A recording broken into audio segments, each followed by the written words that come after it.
참 예수님 사랑합니다.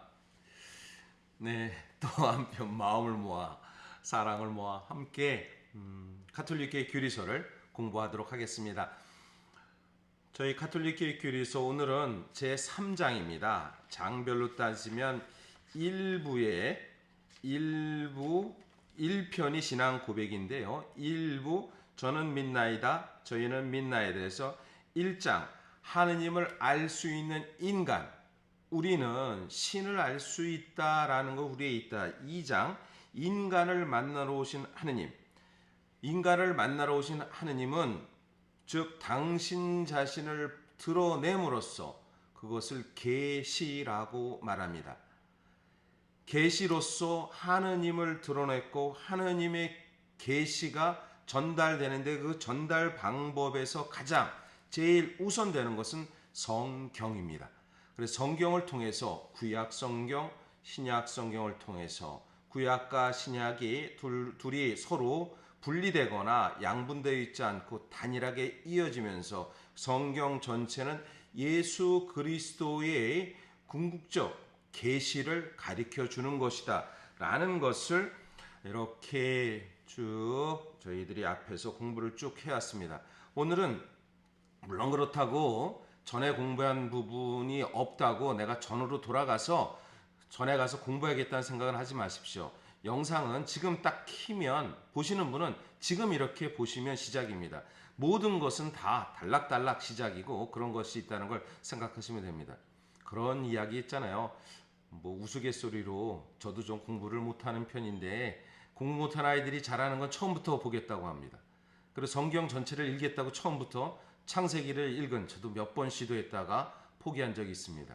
그러나 그것은 참으로 어리석입니다. 처음부터 하지 말고 내가 원하는 것만 하면 됩니다. 원하는 것부터 이렇게 쭉 하는 것. 그래서 지금 영상을 보시는 분은 3장 이 하느님에 대한 인간의 응답에 대한 부분, 오늘은 아주 간략히 이렇게 응답의 부분 142에서 143 두 항만 이렇게 보도록 하겠습니다.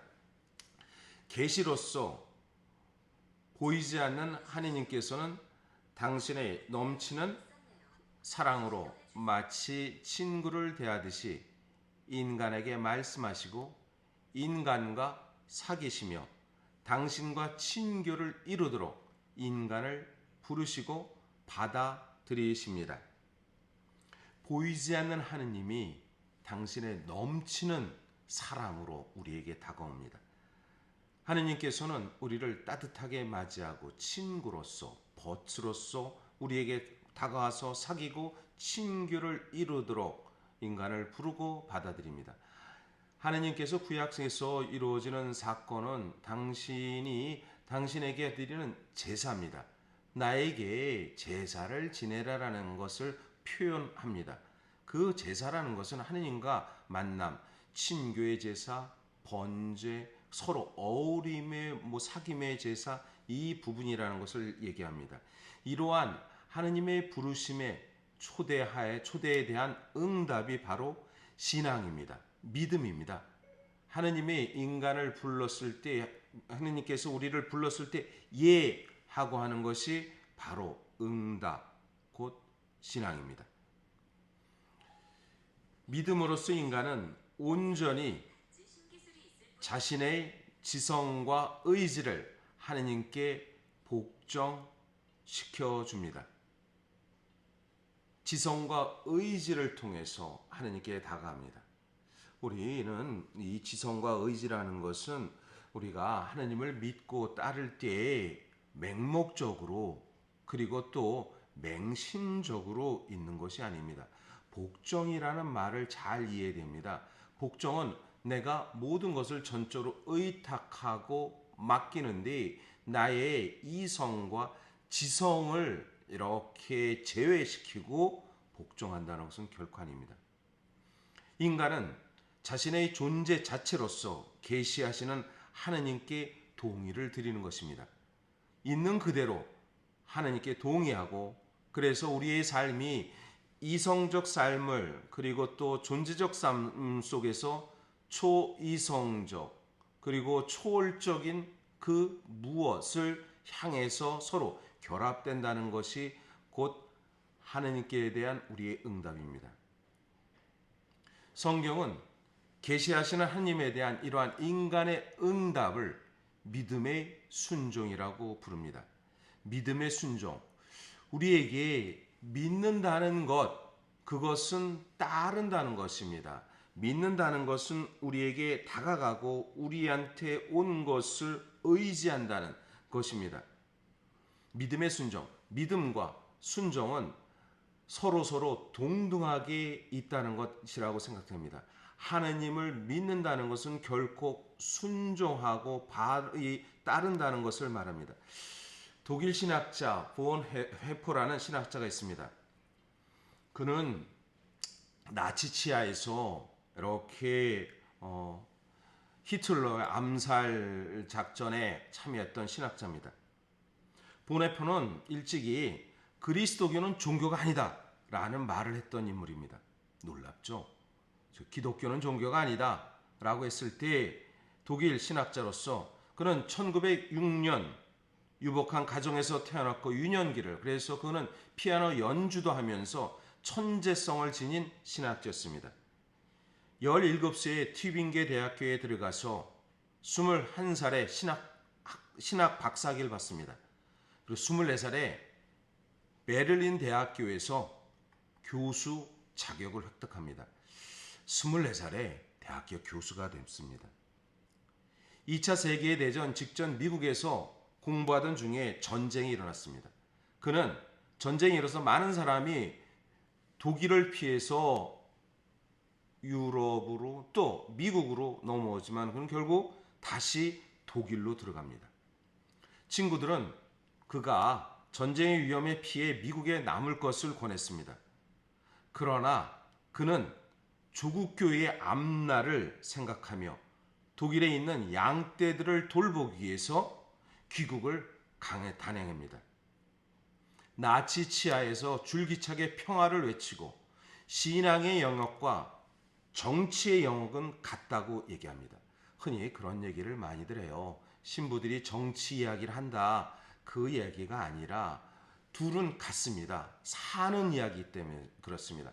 하느님의 말씀을 따라서 하느님의 삶을 살아가는 사람은 그 공동체가 이 땅에 있기 때문에 신앙의 영역과 정치의 영역이 분리될 수 없다라고 생각됐습니다.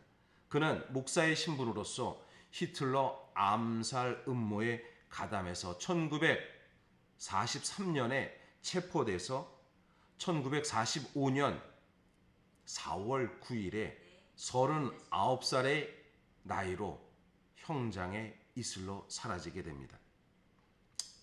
디트로트 본 헤퍼라는 책이 있습니다. 그 책에서 나타나는 그리고 그는 또 감옥에서 자신이 쓴 일기를 이렇게 책으로 이렇게 나왔습니다. 그가 간직한 삶 속에서 한 것은 그가 젊은 시절에 이런 말을 했습니다. 믿음의 본질이 무엇인가? 그리스도의 본질은 종교와 관계가 있는 것이 아니라 그리스도라는 인물과 관계가 있다는 것입니다. 종교는 죽은 것, 인간이 만드는 것에 불과하다고 얘기합니다. 그러나 그리스도교의 핵심에는 전혀 다른 것, 하느님 자신이 생생히 자리하고 있다는 것입니다. 그리스도는 그분을 대면하는 것이라고 말합니다. 그리스도교는 그분을 대면하는 것이라고 말합니다. 그는 그리스도의 메시지 그 자체가 중요하다는 것을 얘기했다는 것이죠. 그리스도를 이해한다는 것은 그리스도를 진심으로 받아들인다는 것을 의미합니다. 이것은 우리의 헌신에 대한 그분의 절대적 요구를 진지하게 수용한다는 것입니다. 39살의 짧은 삶을 산 한 인간, 디트로트 본 헤퍼. 그는 그 자신이 하느님의 관점에서 현실을 살아간다는 것이 무엇인가 라는 것을 끊임없이 이렇게 질문했습니다. 무엇이 하느님의 뜻인가? 본 헤퍼는 살아생전 예수님은 십자가에서 세 가지를 하느님께 온전히 의탁했다고 말합니다. 본인도 나도 온전히 의탁하고 싶다. 나의 생명, 내가 갖고 있는 업적, 내가 갖고 있는 행적, 내가 갖고 있는 명예를 하느님께 온전히 십자가에 계신 하느님께 온전히 의탁하듯이 나도 의탁하고 싶다라는 이야기를 합니다.